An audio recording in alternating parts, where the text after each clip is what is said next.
इस वीडियो में आपको 8th class social science subject का कंप्लीट सॉल्यूशन देखने को मिलेगा। यदि आपको और भी सब्जेक्ट की वीडियो देखनी है तो मैं YouTube channel MS education TV के ऊपर जाके देख सकते हैं। यदि आपको PDF डाउनलोड करनी है तो इस कोने में वेबसाइट दी हुई है, इस वेबसाइट से जाके आप डाउनलोड कर सकते हैं। सबसे पहले देखिए निर्देश। सभी प्रश्न अनिवार्य हैं। प्रश्न संख्या 1 से 20 प्रत्येक 1 अंक का है। प्रश्न संख्या 21 से 28 प्रत्येक 2 अंक का है। प्रश्न संख्या 29 से 36 प्रत्येक 3 अंक का है। प्रश्न संख्या 37 से 40 प्रत्येक 5 अंक का है। फर्स्ट क्वेश्चन, भारतीय धर्मनिरपेक्षता की विशेषता है सभी धर्मों को समान मानता है। महाराणा प्रताप का जन्म किस राजवंश में हुआ? सिसोदिया वंश में। क्वेश्चन 3, कौन सा या से प्राकृतिक संसाधन है? तो जंगल, खनिज पदार्थ, पानी, ये सभी जो है प्राकृतिक संसाधन है। उपरोक्त सभी। औरंगजेब की मृत्यु कब हुई? ये हुई थी 1707 में। Option B right. क्वेश्चन 5, निम्नलिखित में से कौन सा मृदा निर्माण का कारक नहीं है? मृदा संरचना। किस खनिज को काला सोना कहा जाता है? पेट्रोलियम को। क्वेश्चन 7, भारतीय संविधान की मुख्य विशेषता नहीं है धार्मिक राष्ट्र। Question 8, rise of the Maratha power की रचना निम्न में से किसने की? महादेव गोविंद रानाडे। क्वेश्चन 9, बाबर ने इब्राहिम लोदी को किस युद्ध में हराया? पानीपत का पहला युद्ध। आप मुझे कमेंट सेक्शन में बताएंगे पानीपत का जो दूसरा युद्ध हुआ था ये कब हुआ? इसका आंसर कमेंट सेक्शन में बताएं। देखिए इस क्वेश्चन का जो आंसर है ये तो अपना पानीपत का पहला युद्ध। आप मुझे कमेंट सेक्शन में बताएंगे पानीपत का जो दूसरा युद्ध है ये कब हुआ था? कमेंट सेक्शन में ज़रूर बताएं। क्वेश्चन 10, किस शहर को भारत का मैनचेस्टर कहा जाता है? अहमदाबाद को। क्वेश्चन 11, किस उद्योग को आधुनिक उद्योगों का मेरुदंड कहा जाता है? मेरुदंड कहा जाता है लोहा और इस्पात उद्योग। क्वेश्चन 12, भारत में न्यायिक समीक्षा का अधिकार किसके पास है? सर्वोच्च न्यायालय और उच्च न्यायालय, हाई कोर्ट और सुप्रीम कोर्ट। क्वेश्चन 13, प्लासी का युद्ध किस किस के मध्य हुआ? सिराजुद्दौला और रॉबर्ट क्लाइव के नेतृत्व में ब्रिटिश सेना के बीच। 14, लोकसभा में सत्ताधारी दल का मुखिया कौन होता है? प्रधानमंत्री। क्वेश्चन 15, भारत में आम चुनावों में पहली बार EVM का इस्तेमाल किया गया 2004 में। 16, संविधान के किस अनुच्छेद के अनुसार छुआछूत का उन्मूलन किया जा चुका है? अनुच्छेद 17। 17, दिल्ली का अंतिम हिंदू सम्राट डैश था? हेमू यानी कि हेमचंद्र। क्वेश्चन 18, मराठा शासक के प्रधानमंत्री को डैश कहा गया जाता था? पेशवा। भारत में डैश प्रतिशत भूमि वनों के अंतर्गत है? 21.7%। राज्यसभा का सदस्य बनने के लिए 30 वर्ष की आयु चाहिए, सही है या गलत? बिल्कुल सही। ये जो स्टेटमेंट है ये क्या है? राइट। आप मुझे कमेंट सेक्शन में बताएंगे भारत में कुल कितने राज्य हैं? और यूटी का मतलब है केंद्र शासित प्रदेश। आप मुझे कमेंट सेक्शन में बताएंगे भारत में वर्तमान में कुल कितने राज्य हैं और कितने केंद्र शासित प्रदेश हैं। क्वेश्चन 21, गुरुद्वारा शीशगंज साहिब किस जगह स्थित है? यह किस स्मृति में बनाया गया है? आंसर, गुरुद्वारा शीशगंज साहिब दिल्ली के चांदनी चौक पर स्थित है। यहाँ पर सिखों के गुरु तेज बहादुर का शीश गिरा था, इसलिए उनकी स्मृति में इसे बनाया गया। क्वेश्चन 22, सरकार द्वारा लोगों को दी जाने वाली 4 मूलभूत सुविधाएं बताइए। शिक्षा, बिजली, स्वास्थ्य सेवाएं, सड़क और परिवहन। 23, संसद क्या होती है? आंसर, संसद सरकार का एक विधायी निकाय है। इसके 3 अंग हैं, राज्यसभा, लोकसभा, राष्ट्रपति। तीनों अंगों को मिलाकर संसद का निर्माण होता है। क्वेश्चन 24, हमें कानून की ज़रूरत क्यों होती है? आंसर, सामाजिक व्यवस्था बनाए रखने के लिए, न्याय और समानता के लिए, व्यक्तिगत स्वतंत्रता और अधिकारों की रक्षा के लिए, विवादों का निपटारा करने के लिए। क्वेश्चन 25, मानव संसाधन क्यों महत्वपूर्ण है? आंसर, मानव संसाधनों से अभिप्राय शिक्षित, कुशल एवं प्रशिक्षित मानवों से है। मानव संसाधन इसलिए महत्वपूर्ण है क्योंकि अन्य सभी संसाधनों का विकास ऐसे मनुष्य ही करते हैं। इसमें मानव के विचार, ज्ञान, आविष्कार और खोजें महत्वपूर्ण भूमिका निभाते हैं। क्वेश्चन 26, जजिया कर के बारे में, कर का मतलब है टैक्स, के बारे में क्या जानते हैं? आंसर, जजिया कर एक प्रकार का धार्मिक रूप से लिया जाने वाले कर था। यह मुस्लिम राज्य में रहने वाले गैर मुस्लिम जनता से लिया जाता था, क्योंकि उस समय मुस्लिम राज्य में सिर्फ मुसलमानों को ही रहने की इजाज़त थी, और मुस्लिम राज्य में मुस्लिम के अलावा कोई और धर्म के लोग अगर रहते थे तो उन पर जजिया कर लगाया जाता था। क्वेश्चन 27, धर्मनिरपेक्षता से आप क्या समझते हैं? आंसर, धर्मनिरपेक्षता से आशय है राज्य का कोई धर्म नहीं होगा। राज्य की दृष्टि से सभी धर्म समान होंगे। नागरिकों को अपनी आस्था के अनुसार किसी भी धर्म को मानने, उपासना करने, चंदा देने, पालन करने व प्रचार प्रसार करने व अपनाने का अधिकार प्राप्त है, तथा राज्य सभी धर्मों को की धार्मिकता निष्ठा को आदर करेगा। क्वेश्चन 28, पानीपत के तीसरे युद्ध का क्या महत्व है? यह लड़ाई 14 जनवरी 1761 को अहमद शाह अब्दाली और मराठों के बीच लड़ी गई। मराठों ने कश्मीर, सुल्तान और पंजाब जैसे क्षेत्रों पर भी आक्रमण किया। यहाँ अहमद शाह अब्दाली के सूबेदार शासन कर रहे थे, अतः इससे अहमद शाह अब्दाली को प्रत्यक्ष चुनौती मिली। अतः अब्दाली ने पंजाब पर आक्रमण कर पुनः अधिकार स्थापित कर लिया।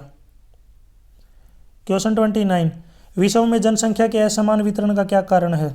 आंसर, विश्व में जनसंख्या का वितरण काफ़ी असमान है। जनसंख्या के वितरण को अनेक कारक प्रभावित करते हैं, जिसमें भौगोलिक कारक, आर्थिक कारक, सांस्कृतिक कारक और सामाजिक कारक सम्मिलित हैं। भौगोलिक कारकों में स्थलाकृति, जलवायु, मृदा, जल, खनिज इत्यादि शामिल हैं।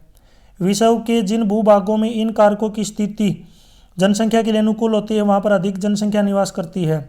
इसके विपरीत जहाँ ये कारक निवास हेतु प्रतिकूल होते हैं, वहाँ बहुत कम जनसंख्या निवास करती है। क्वेश्चन 30, संसाधन संरक्षण क्या है?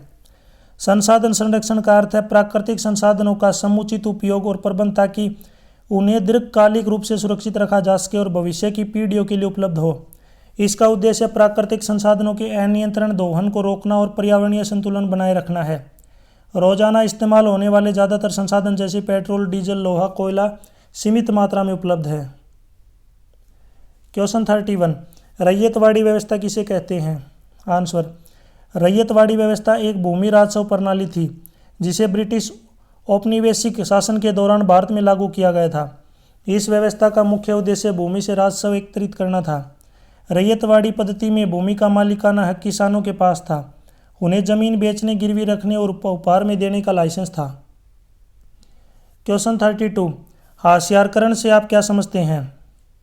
आंसर, हाशियाकरण का मतलब होता है किसी व्यक्ति या समुदाय को किनारे या हाशिए पर ढकेल देना। हाशियाकरण एक सामाजिक प्रक्रिया है जिसके माध्यम से कुछ व्यक्तियों या समूहों को समाज के मुख्य धारा से बाहर रखा जाता है। इसके परिणाम स्वरूप वे सामाजिक, आर्थिक, राजनीतिक और सांस्कृतिक लाभों से वंचित हो जाते हैं। हाशियाकृत लोग या समुदाय गरीब, कमजोर होते हैं और इनको हीन दृष्टि से देखा जाता है। क्वेश्चन 33, भूस्खलन को रोकने के लिए 3 उपाय बताएं। भूस्खलन वाले क्षेत्रों में वृक्षारोपण अधिक करना चाहिए। तीव्र ढाल को कम करने के लिए सीढ़ीनुमा खेत बना देना चाहिए। भूस्खलन वाले क्षेत्रों में सड़कों के किनारे तथा गांवों के किनारे प्रतिरोध दीवार को बनाना चाहिए। पहाड़ी ढलानों पर घास, झाड़ियाँ और अन्य पौधों को लगाना, जिससे मिट्टी को स्थिर रखने में सहायता मिलती है। क्वेश्चन 34, एक ही धर्म के भीतर अलग अलग दृष्टिकोण के कुछ उदाहरण दो। हिंदुओं में अनेक लोग छुआछूत आदि का विरोध करते हैं, तो ऐसे लोग भी हैं जो उसे सही ठहराते हैं। मुसलमानों में प्रगतिशील लोग महिलाओं की शिक्षा, स्वतंत्रता और समानता के अधिकार के पक्षधर हैं, तो रूढ़िवादी लोग इसका विरोध करते हैं। इसी प्रकार हिंदुओं में शैव, वैष्णव, मुस्लिमों में शिया, सुन्नी, जैन धर्म में दिगंबर, श्वेतांबर, बौद्ध धर्म में हीनयान, महायान, सिखों में केशधारी, नामधारी तथा ईसाइयों में कैथोलिक, प्रोटेस्टेंट दृष्टिकोण वाले लोग पाए जाते हैं। क्वेश्चन 35, स्थायी बंदोबस्त के दोषों का वर्णन करें। आंसर, जमींदार किसानों पर बहुत अधिक अत्याचार करने लगे। सरकार की आय निश्चित हो गई थी, परंतु उनका खर्चा लगातार बढ़ रहा था, इसलिए सरकार को लगातार हानि होने लगी। करों का बोझ उन लोगों पर पड़ने लगा जो खेती नहीं करते थे। सरकार का किसानों के साथ कोई सीधा संपर्क न रहा। इस बंदोबस्त ने बहुत से जमींदारों को आलसी और ऐश्वर्य प्रिय बना दिया। क्वेश्चन 36, एक लोकतांत्रिक देश को संविधान की आवश्यकता क्यों होती है? आंसर, लोकतांत्रिक शासन प्रणाली के लिए संविधान का होना अनिवार्य है। संविधान सरकार के ढांचे तथा सरकार के विभिन्न अंगों की शक्तियों की व्यवस्था करता है। संविधान सरकार और नागरिकों के संबंधों को निर्धारित करता है। संविधान सरकार की शक्तियों पर पाबंदी लगाता है। लोकतंत्र में संविधान देश के सभी नागरिकों को समानता का अधिकार देता है। क्वेश्चन 37, सगुण और निर्गुण परंपरा में अंतर बताइए। पहला है सगुण, दूसरा है निर्गुण। सगुण भक्ति धारा के संत ईश्वर को साकार मानते थे और मूर्ति पूजा में विश्वास रखते थे। निर्गुण भक्ति धारा में के संत ईश्वर को निराकार मानते थे और मूर्ति पूजा के विरोधी थे। सगुण भक्ति में ईश्वर की रूप गुण जाति होती है। निर्गुण में ईश्वर की रूप रंग गुण जाति नहीं होती। सगुण भक्ति में गुरु की महिमाओं का अनंत बताया है। निर्गुण भक्ति में गुरु के ज्ञान के नेत्रों को खोलने वाला बताया गया है। सगुण में तुलसी, सूर, मीरा, रसखान आदि। निर्गुण में यहाँ पे कबीर, वृंद, रहीम आदि। क्वेश्चन 38, भारतीय संविधान में नागरिकों को दिए गए मौलिक अधिकारों के बारे में बताइए। तो मौलिक अधिकार कुल 6 हैं। आप मुझे कमेंट सेक्शन में बताएंगे भारतीय संविधान में कुल कितने मौलिक कर्तव्य हैं। ये तो अधिकार है, मौलिक अधिकार 6। मौलिक कर्तव्य कितने हैं भारतीय संविधान के अकॉर्डिंग, आप इसका आंसर मुझे कमेंट सेक्शन में बताएंगे। इसमें कौन कौन से मौलिक अधिकार हैं? समानता का अधिकार, स्वतंत्रता का अधिकार, शोषण के विरुद्ध अधिकार, धार्मिक स्वतंत्रता का अधिकार। इनको आप डिटेल में पढ़ सकते हैं आगे। 5 है संस्कृति और शिक्षा संबंधित अधिकार, संवैधानिक उपचारों का अधिकार। ये सभी अधिकार मिले हुए हैं, डिटेल में आगे यहाँ पे दिए गए हैं, इनको आप देख सकते हैं। क्वेश्चन 39, 1857 ईस्वी की महान क्रांति के लिए उत्तरदायी कारणों का विस्तार से समझाइए। इसमें कारण थे राजनीतिक कारण, आर्थिक कारण। इनको आप पढ़ सकते हैं, वीडियो को रोक करके आराम से आप इनको पढ़ लीजिए। नेक्स्ट है सामाजिक और धार्मिक कारण, सैनिक कारण, तत्कालिक कारण। वीडियो को रोक करके आराम से एक बार इनको पढ़ सकते हैं आप। क्वेश्चन 40, उद्योगों के अवस्थिति को प्रभावित करने वाले मुख्य कारकों का वर्णन कीजिए। इसमें है कच्चा माल, श्रम, बाजार। इनमें आगे यहाँ पे इनको आप पढ़िए अच्छे से। नेक्स्ट है इसमें परिवहन सुविधाएं, जल आपूर्ति। नेक्स्ट इसमें भूमि और भवन, जलवायु। यहाँ तक इनको आप अच्छे से पढ़ सकते हैं। इन पॉइंटों को, जो पॉइंट है ये मैंने आपको बता दिए। यहाँ तक वीडियो कंप्लीट हो चुकी है। वीडियो अच्छी लगी तो उसको लाइक करें, अपने दोस्तों के साथ ज़रूर शेयर करें। यदि आपको और भी वीडियो देखनी है तो मैं YouTube channel MS education TV के ऊपर जाके देख सकते हैं। आप मुझे कमेंट सेक्शन में बताएंगे सबसे लंबी नदी कौन सी है भारत में। ठीक है, आप मुझे कमेंट सेक्शन में बताएंगे भारत में सबसे लंबी नदी कौन सी है लंबाई में। कमेंट सेक्शन में इसका आंसर दें। यदि आपको PDF डाउनलोड करनी है तो इस कोने में वेबसाइट दी हुई है, इस वेबसाइट से जाके आप डाउनलोड कर सकते हैं। कोई भी डाउट है तो आपको इसी वीडियो के डिस्क्रिप्शन में सोशल मीडिया के लिंक मिल जाएंगे, वहाँ से आप मेरे से कॉन्टैक्ट कर सकते हैं। Thanks for watching.